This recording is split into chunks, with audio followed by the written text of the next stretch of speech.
Tentang tugas dari mata kuliah Kecerdasan Buatan atau Artificial Intelligence. Pada pertemuan ketiga ini atau di chapter 3 kali ini, di mana kali ini saya akan bahas untuk menampilkan data dari Random Forest dan Extremely Random Forest. Langsung aja, yang pertama kita buka softwarenya. Di sini saya menggunakan software Visual Studio Code karena menurut saya Visual Studio Code ini mudah digunakannya untuk pemrograman. Yang pertama, kita buka dulu folder yang ingin kita gunakan. Select folder. Nah, di sini udah ada beberapa ininya yang udah saya buat. Namun kali ini kita akan menggunakan yang randomforest.py ini ya, yang kita. Langsung aja, ini merupakan codingan dari random forest-nya, dan codingan ini yang bakal kita running dan kita lihat hasilnya seperti apa. Di sini kita akan memunculkan atau menampilkan data seperti ini, random forest-nya.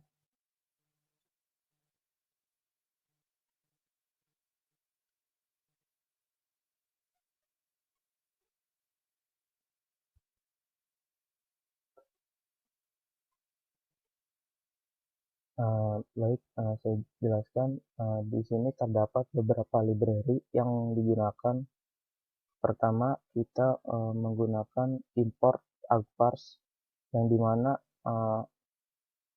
argparse ini digunakan untuk membuat command line argumennya. Terus kita menggunakan library NumPy atau numerical Python untuk membentuk objek dimensi array yang akan memudahkan kita pada aljabar linear, terutama pada operasi vektor. Terus kita menggunakan library matplotlib, digunakan untuk visualisasi data seperti membuat plot grafik dengan sumbu horizontal X dan sumbu vertikal Y. Lalu di sini kita menggunakan sklearn, di mana itu untuk modulnya, modul dari pemrograman Python yang dibangun di atas NumPy, Skippy, Matplotlib. Fungsinya itu untuk melakukan processing data atau melakukan training data. Lanjut, di sini kita ada argumen parser, yaitu kita gunakan untuk membuat argumennya atau membuat argumen yang akan dijalankan. Lalu ini ada kondisi if, statement if ini untuk mengeksekusi kode. Jika kondisi benar, ya, maka dia akan bernilai true, dan jika kondisinya salah, dia akan bernilai false. Lalu di sini ada parse the input argument, yaitu untuk memasukkan input data argumennya. Lalu ada load input data atau memuat input data, di mana kita menginput file datanya itu dari data randomforest.txt. Nah, datanya itu yang ini, ada beberapa data, ada 900 data. Lalu kita inputkan ke random forest ini pada load input data. Dengan di sini ada XY ini, dimensi XY, di mana untuk membuat sumbunya XY dan datanya bisa menggunakan tanda koma. Lalu sini ada separate input data into three class, di mana di sini kita ada 3 kelas yang akan kita gunakan dan akan nanti saat kita running programnya dia akan memuncul gambar dengan ada 3 kelas seperti ini. Nah, ini ada 3 kelas, di mana kelas 0 itu yang berwarna hitam, kelas 1 yang abu-abu, dan kelas 2 yang warna putih.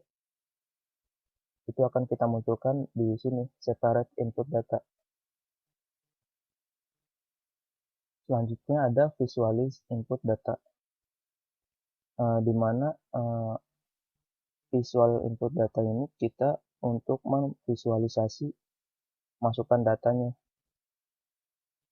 di mana visualisasi bentuk datanya itu di sini kita gunakan marker S, marker 0, marker O, atau marker bulat, dan marker yang tanda topi ini, di mana fungsinya itu membuat visualisasi pada gambarnya itu untuk berbeda bentuknya, seperti S ini square atau kotak, O ini akan menjadi rotnya itu berbentuk bulat, dan yang topi ini berbentuk segitiga nanti, seperti ini.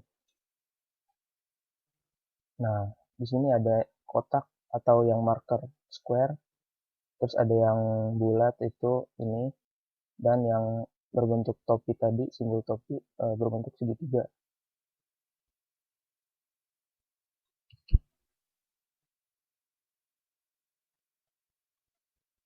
Selanjutnya ada split data.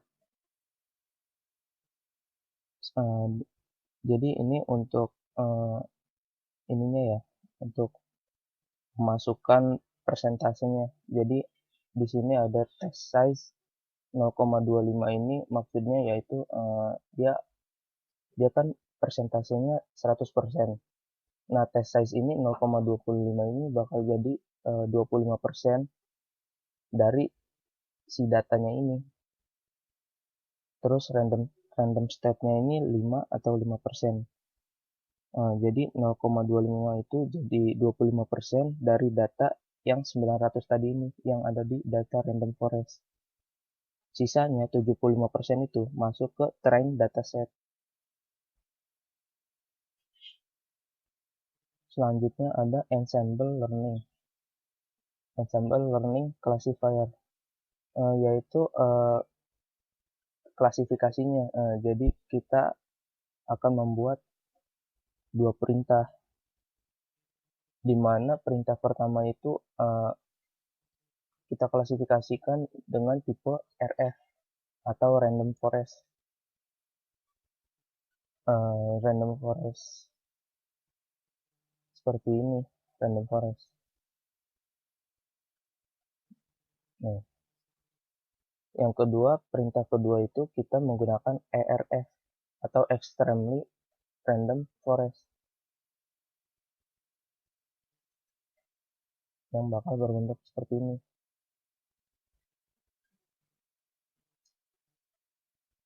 Selanjutnya ada evaluate classifier performance,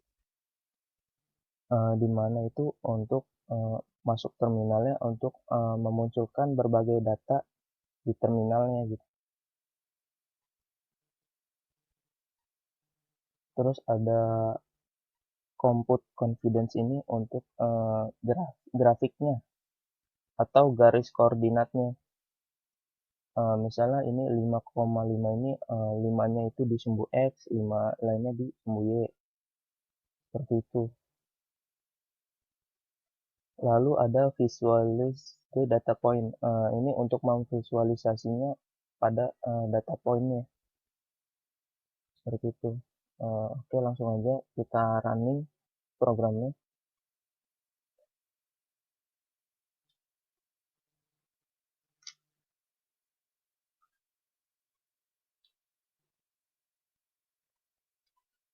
Nah, ini sedang di running ya. Kita tunggu aja.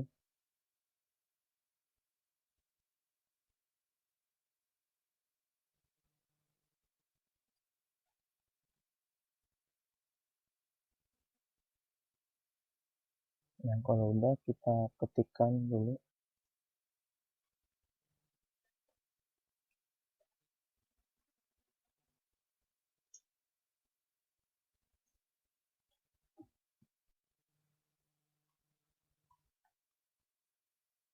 Kita ketikkan seperti yang ini nih, random forest .p.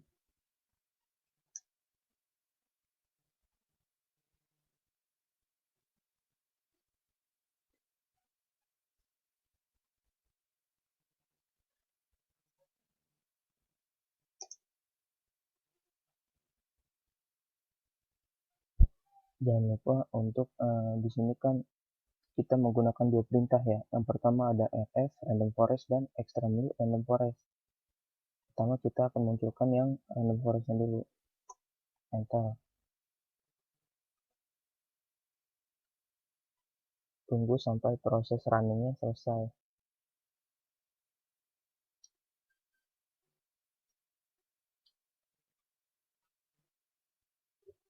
Nanti dia akan memunculkan suatu gambar dari ini ya, dari codingan ini. Dia akan memunculkan gambar seperti ini. Munculkan data gambar seperti ini. Ini yang tipe RF atau random forest.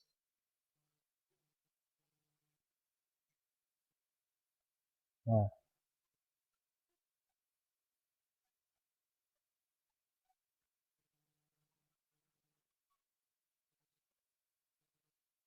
ini hasil dari codingan yang kita running, yaitu data dari random forestnya. Nah, pertama dari figur satu ini bentuknya seperti ini itu karena kita menggunakan fungsi dari ini ya, visualis input data, di mana kita menggunakan marker S. Marker S ini yang kotak-kotak ini, yang square. Terus ada marker bulat ini. Nah, dia akan memvisualisasi hasilnya bulat-bulat ini ya. Terus ada marker yang segitiga ini, yang kutip segitiga atau berbentuk topi. Dia akan memvisualisasi dengan bentuk segitiga pada input datanya.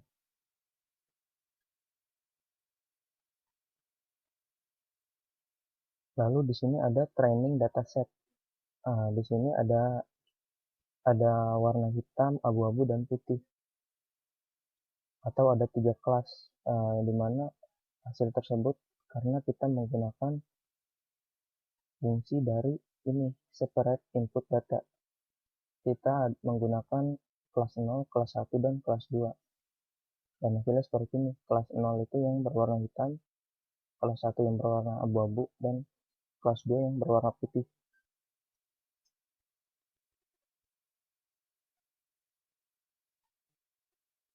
Nah, saat kita close gambarnya, dia akan muncul gambar lain.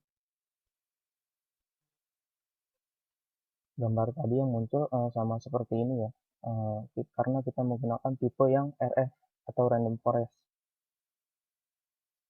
Dia bentuknya masih baku, masih acak-acakan.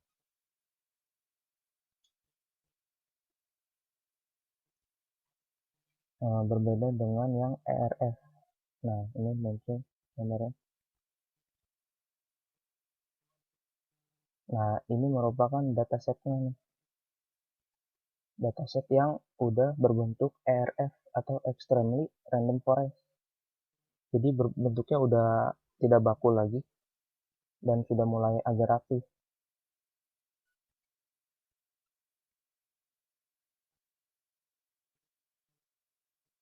Nah, saat kita close juga, dia di sini ada data-datanya nih. Presisi recall, F1 score, support. Nah, ini datanya nih. Kelas 0. Ada kelas 0, kelas 1, kelas 2. Nah, di sini data poinnya nih. Data point kelas 0, misalkan 5, 5, 5,5. 5,5 ini masuk di data kelas 0, di mana 5,5. Nah, ini kan di warna hitam ya. Jadi dia ini plotnya ini kan masuk ke warna hitam. Nah, berarti dia itu masuk ke kelas 0. Terus data poin 6,4 itu 6,4. Nah, dia tuh plotnya masuk ke warna yang abu-abu. Jadi dia masuk ke kelas 1. Kan data poin 5,2 ini dia masuk kelas 2 karena 5,2. Dia plotnya ini masuk ke warna putih. Jadi kelas 0 itu untuk berwarna hitam, kelas 1 warna abu-abu, dan kelas 2 berwarna putih.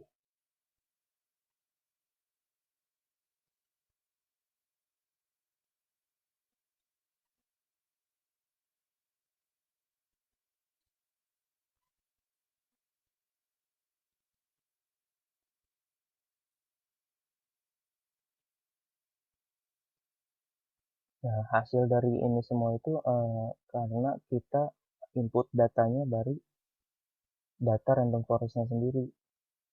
Di input lalu diklasifikasikan.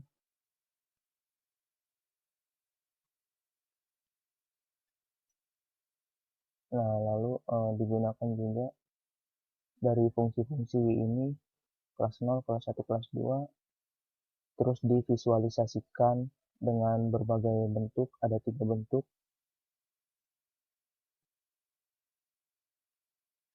Terus digunakan juga split data size-nya 0,25.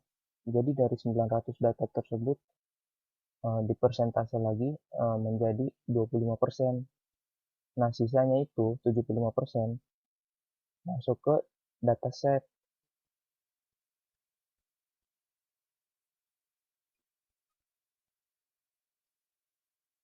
Nah, ini tes data poinnya. Data poin prediksi kelasnya kelas 2 nih 4,4. 4,4 masuk ke kelas 2.